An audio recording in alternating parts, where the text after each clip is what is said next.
This thing on TV contains mature themes discussed in a frank manner. Mike, Greg, and I are not licensed relationship therapists, and as such, are not going to be out here doling sex advice. If you are in need of relationship counseling, please consult a licensed professional in your community.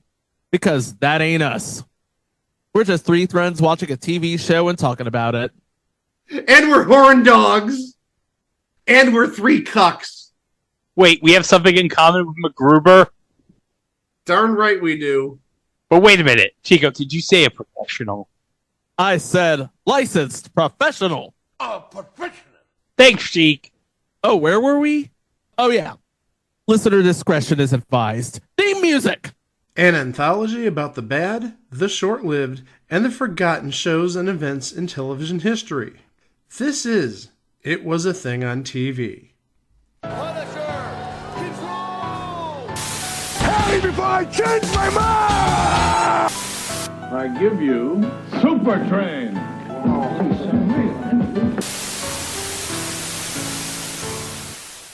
Minisode 27.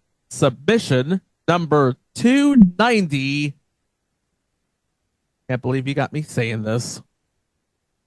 Sexbox.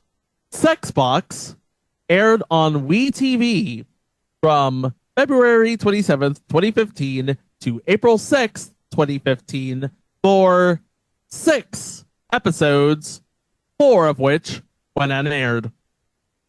You know, I thought the first WeTV show we'd cover would be Spend It Fast. It probably would have worked because Linens and Things is still up for grabs, and Bed Bath & Beyond, not so much. Oh no, I wish I had my videotapes because I did have at least a couple of episodes of Spend It Fast on there. You were the biggest Spend It Fast mark on the planet, buddy. Really, I wasn't. But the thing is, I can't say this, especially on this episode talking about sex box with a straight face. The episode where the host just goes crazy. Oh, she's going for the thongs. It's like, really? That's what we're going to focus on? She's going for the thongs. Oh my. Well, apparently thongs in 2002 were expensive. Oh boy. By the way, it should be noted that this was 10 less than the Hudson Brothers Razzle Dazzle show. No. You said 10 episodes. That would 10, be 6 oh yeah, my less. mistake. 6 less. 6 less. 10 aired episodes less than the Hudson Brothers Razzle Dazzle show. And Uncle Croc's Block. You see, this is going to be a theme all week.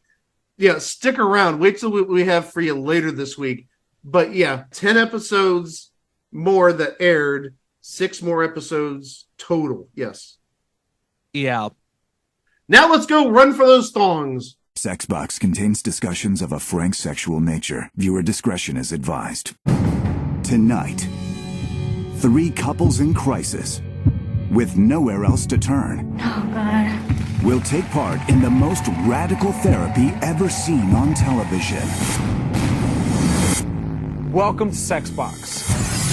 Guided by 3 of the nation's leading sex and relationship experts, these couples are about to bear it all. After sex, the oxytocin's at its highest, so you're going to feel the most open and honest. Confessions will be made. Brandon, did you know that? Yeah, but it's never really been said out loud. Secrets revealed. She thinks I'm too far outside the sex box. And lives changed. I just need you there with me. I'm not going nowhere. All by having sex in this box, in front of a live studio audience. Why do you stay in this relationship? I'd like to date other women.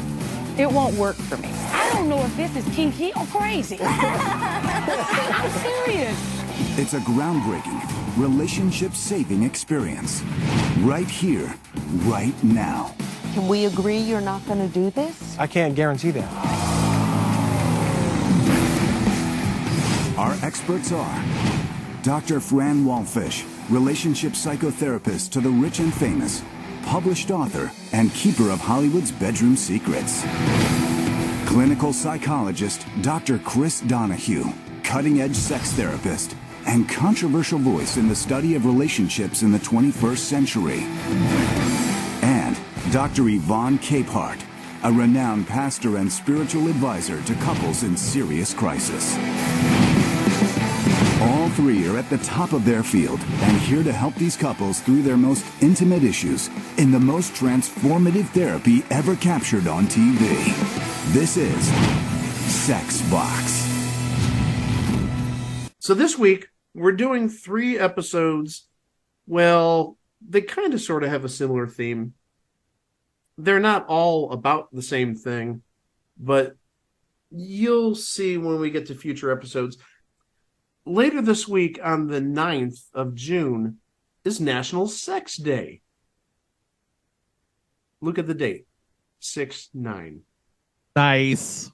I expected nothing less than that from you, Chico. Thank you. So that is coming up on Friday. And these episodes, this minisode and then the 2 proper episodes later this week, again, name-wise, they are related to National Sex Day in some capacity. But are they talking about sex? This show, yes. The other 2... I'm sorry for doing my little Beavis and Butthead laugh there, but we'll say no, they're not related, but your mileage may vary on that. So, Chico, go to work with Sex Box. We're all wishing you the best of luck. Okay, so the log line of this show, because, every good show can be described with one line. Couples come on TV and have sex. Couples come on? Do you really think that's appropriate? Can you not rephrase that in another way? Yes, I can. Couples have relations. Damn it, Greg.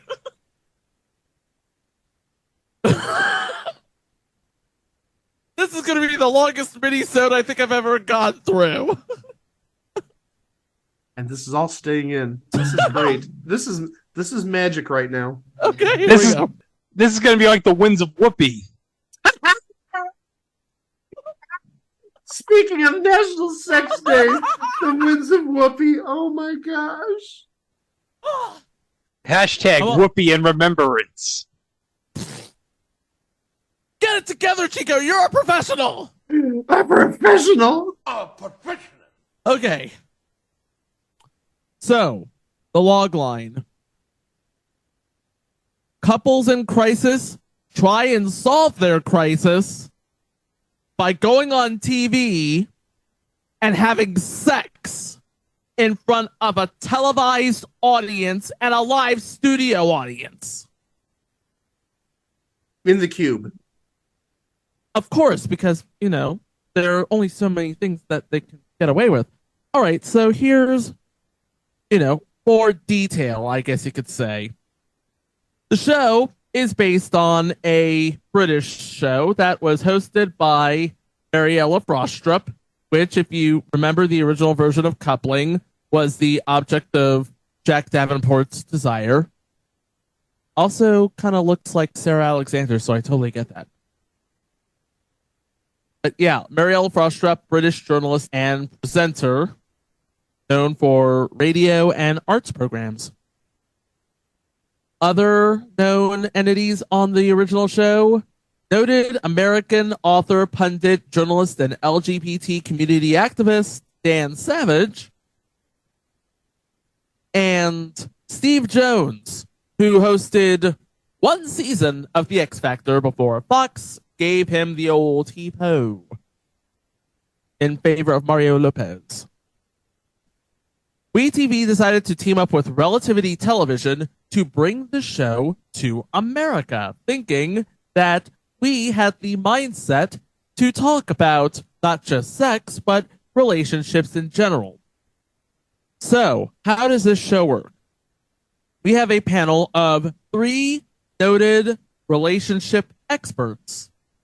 We have relationship therapist and psychoanalyst Fran Wolfish, sex therapist and podcast host Chris Donahue, and couples therapist and Florida pastor, Dr. Yvonne Capehart. So we're pretty much covering the gamut of the sexual experience.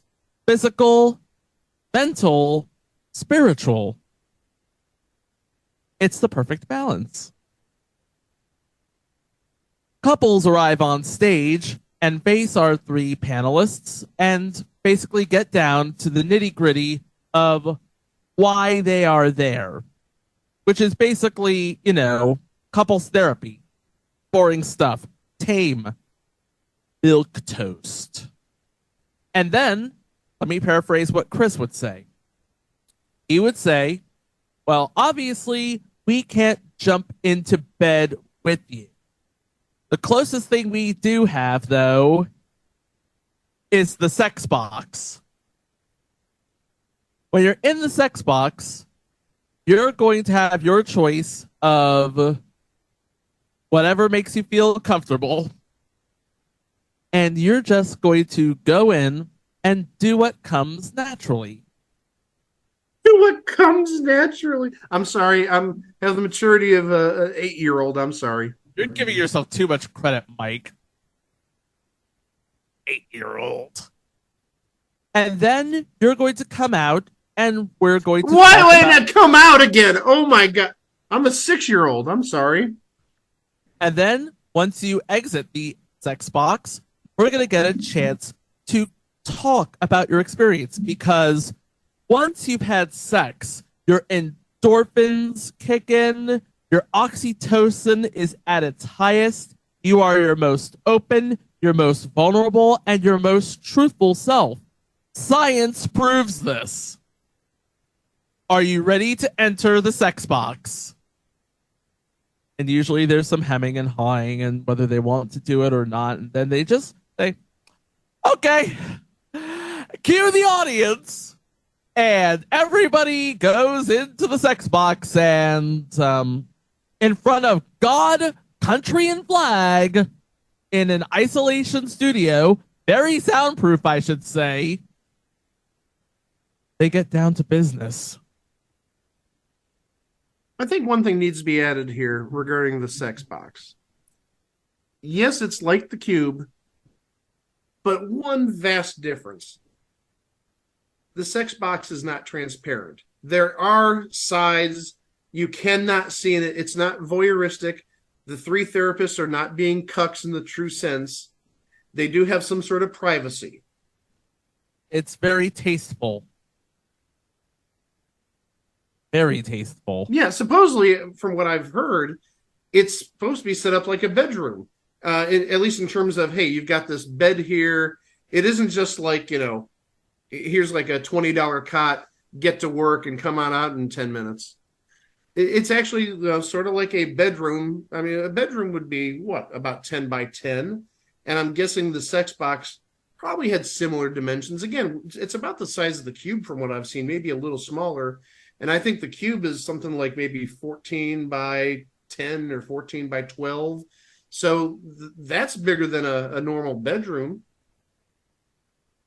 So, yeah, you're not just going into some little isolated room and getting it on.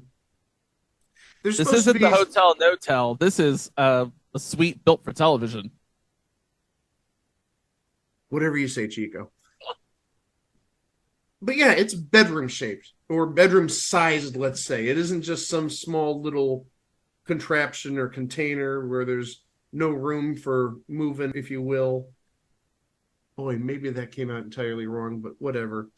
But yeah, you get the point. It's not visible. You can't see through it. People aren't being voyeuristic in the true sense. And I'm guessing it's soundproof. I don't know. I mean, I've seen a little bit of sex box and I've never heard anything necessarily. That's because of a little thing called editing, Mike. Is it necessarily editing or is it possibly something else? Yes. Well, it could be. The walls could have a certain thickness to them. That who knows what the interior is? It could be soundproofed. It is definitely soundproof. So yeah, you kind of made my point. Yes, there are sounds going on, Was editing done? Well, yeah. I mean, who knows how long it took? Was it 10 minutes? Was it an hour? Was it less? Was it more? Who knows? But still, you didn't hear any sort of, for lack of a better word, interaction. If that makes sense. So, after an appropriate amount of time, condensed and edited for television, obviously, the couple emerges from the sex box in their satin robes and talks about their experience. And, of course, our three sexperts, they take a look and basically ask them about what's going on. Here's the thing. They don't scrutinize the actual act. They scrutinize the before and the after. So this is all, it was billed as very smutty, very edgy, very extreme. But at the end of the day, at the very least, it's not smut. It's educational. We're getting a lesson in interpersonal relationships through body language and what they convey after they've done the dirty. And compared to before, and I've watched, by the way, all 10 episodes plus the 3 special editions. You can do it right now as of this recording on Pluto TV On Demand. I've done the research. I've watched how the couples interact before, which was very skittish, very prudish. And then they come out of the box and they say the dirtiest you will ever hear. When Chris says that sex will make you open and honest and vulnerable, he is not joking. And yeah, we do get some follow-ups on all of the couples and how they're doing. Some of them, they find their relationship has gone from bad to worse. Others have gone from bad to better. And then there are the occasional moments where the panel insists that they do not use the sex box. And I guess one of the best things about this show is that it doesn't really hold back anything in terms of presentation. In terms of talking, yeah, I can see where they could go a little bit further, but in terms of presentation, it's one of those shows where it's open, it's honest, and everybody is welcome. This is a safe place. This is a safe space, or as safe as you can be in front of a live studio audience. We have same-sex male couples, same-sex female couples. We have people who are holding on to marriage. We have cisgendered couples, people who have sex on a regular but just have a 70-year itch, people who are waiting until marriage. We have all kinds of couples on this show. And that's probably the best thing about it. I and people who are, chaotic goods like me, good intention, questionable methods, we probably feel the same way. But when this came out in the media, I have a line here from the Daily Beast. Sexbox, with its ridiculous guinea pig screwing conceit, will only augment our cultural hangups about sex. Listening to a sex therapist, a relationship psychotherapist, and a pastor do their best American Idol impressions, break down the myriad problems couples have during the act, will only make people more apprehensive when it comes to having sex. And what business does a pastor have lecturing people about his or her sexual performance? Religion is one of the driving forces behind this country's prudishness to begin with. The silence is deafening. On the other hand, Washington Post said This show is therapeutic in so many ways. First, because the experts encourage the couple to talk to each other about their sexual problems. That can't be bad, right? And second, because the revelation that a 7.9, the equivalent of a C+, is an acceptable sex grade is great news for sexual underachievers everywhere. So, yeah, in like GP audience, it's a show about couples therapy with a gigantic bedroom on stage. In fact, the original UK show, Time remarked it as all pretty tame, polite, slightly awkward at times, and overall just dull, and that the couples weren't so overtaken by sex endorphins that they actually revealed anything vivid or shocking.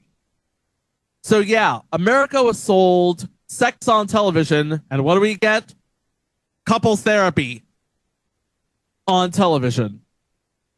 By the way, in between the couples, we do have comedian Danielle Stewart questioning people on sex and relations. You don't need to know anything about that, and you don't need to know anything about her. But yeah, we've heard from people whose job it is to be critics on things. Now it's time to hear from people whose job is to be the anti-fun brigade. Sexbox was heavily criticized by the Parents Television Council, who stated that the show was an affront to families, toxic to advertisers, and a clear demonstration of a badly broken business model that forces every cable satellite subscriber to pay for unwanted and unwatched cable networks. You know what I have to say to the Parents Television Council? Tell it to us, Greg. This. Eat that, Brent Bozell. Didn't even bother to watch an episode, I don't think. Yeah, Brent Bozell didn't even watch episodes of WWF SmackDown he criticized, and he lost millions of dollars. Imagine that, being so morally bankrupt, you lose in court to Vince McMahon of all people. Oh my God. So yeah, ultimately, they were not done in by the high and mighty of high and mightiest. They were done in by market forces, because after 6 episodes, WeTV was basically like, we are not getting paid enough to do this, and decided not to air the remaining episodes. But, as I said before, you can watch the entire run of Sexbox for free as of this recording on Pluto TV On Demand. So watch it and judge for yourself. That's called healthy criticism, right? Right. Yeah, let's let the people make their own determination. So, Sexbox. It's couples therapy with a giant bedroom on stage in front of God, country, and flag. We were sold a whole lot of... What the hell is that? That's eugenics. You know what we got? Wah, wah, wah, wah. Nothing on TV. Well, that's going to do it for this Minisode, the first episode of the week. We're going to get to the first real episode of the week later this week when we talk about a very challenging quiz show with a very unfortunate title. That's coming up later on this week, right here on It Was a Thing on TV. Thank you so much for listening, and we will see you for the next one. Row! Coming up on the next episode of Sexbox, can Ed and Mindy get it on? And then 2 new challenges into because they've got issues. Stay tuned for the next episode of The Pube.